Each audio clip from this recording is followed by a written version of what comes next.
বিশেষভাৱে আহ্বান কৰিব বিচাৰোঁ যে মানে ফূৰ্তি কৰাটো বিহু পালন কৰাটোৱে মানে ৰাতি মদ পানী খাই পেলাই হুলস্থুল পৰিৱেশ এটা সৃষ্টি কৰাটো নহয়।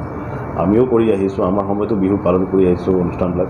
কিয়নো বিহু বুলি ক'লে তাতে আমাৰ অভিভাৱকবোৰো আহে, আমাৰ ল'ৰা ছোৱালীৰ পৰা আদি কৰি মা দেউতাৰ সকলোৱে আহে।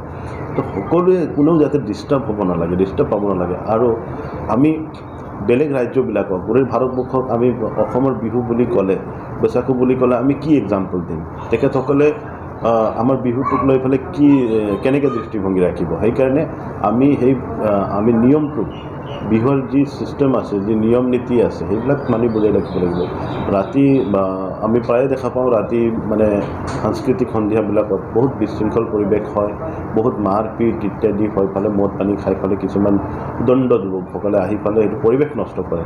গতিকে আমাৰ কমিটিৰ এইটো গুৰু দায়িত্ব থাকে যে তাতে যিহেতু সকলো শ্ৰেণীৰ মানুহ আহে, সৰু সৰু ল'ৰা ছোৱালীৰ পৰা আদি কৰি বয়োজ্যেষ্ঠসকলেও আহে। সকলোৰ কথা আমি চিন্তা কৰিব লাগিব যাতে তেখেতসকলে এই বিহুটো মানে ভালকৈ উপভোগ কৰিব পাৰে। আৰু যি আনন্দ অকল মানে মদ পানীতে নহয়, কিছুমানে যুৱকসকলে সেইটো মানি লৈছে আজিৰ তাৰিখত যে ৰাতি হ'লে তেখেতসকলে মদ্যপান কৰি পেলাই আনন্দ ল'ব বিচাৰে। আচলতে সেয়া নহয়, আমি বিহুটো সকলোকে উপভোগ কৰিব পৰাকৈ পৰিৱেশ এটা বনাই দিব লাগিব। সৰ্বপ্ৰথমে সকলোকে নমস্কাৰ।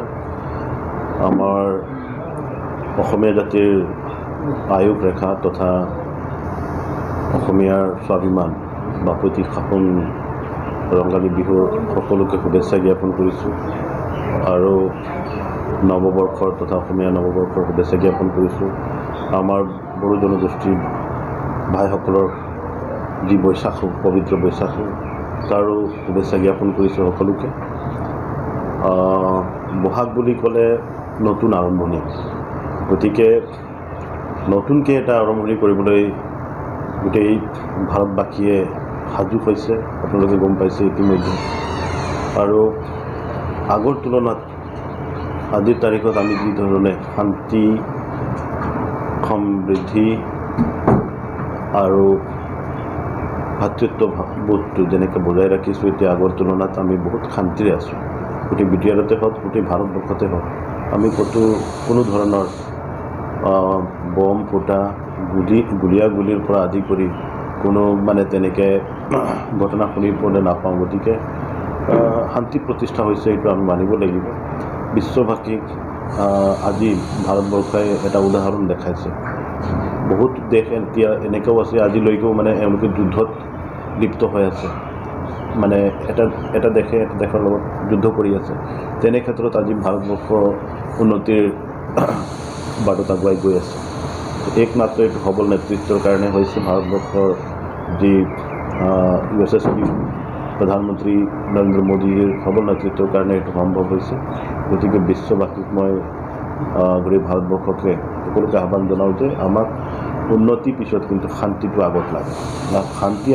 শান্তি বিচাৰিলে আমি আগতে নিজৰ ঘৰখনকে, নিজৰ সমাজখনকে, নিজৰ অঞ্চলক শান্তি কৰি ৰাখিব লাগিব।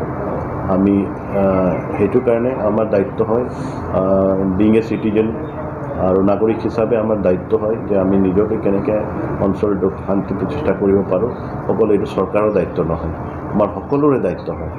গতিকে বিচাৰিছোঁ এতিয়া যি ধৰণে আমাৰ বিটিআৰতে হওক বা গোটেই অসমতে হওক, ল'ৰা ছোৱালীবিলাকে পঢ়া পাতিৰ লগতে নিজক কেনেকৈ সংস্থাপন কৰিব তাৰ কাৰণে উঠি পৰি লাগিছে, আৰু গোটেই চৰকাৰেও তাৰ কাৰণে লাগি পৰিছে।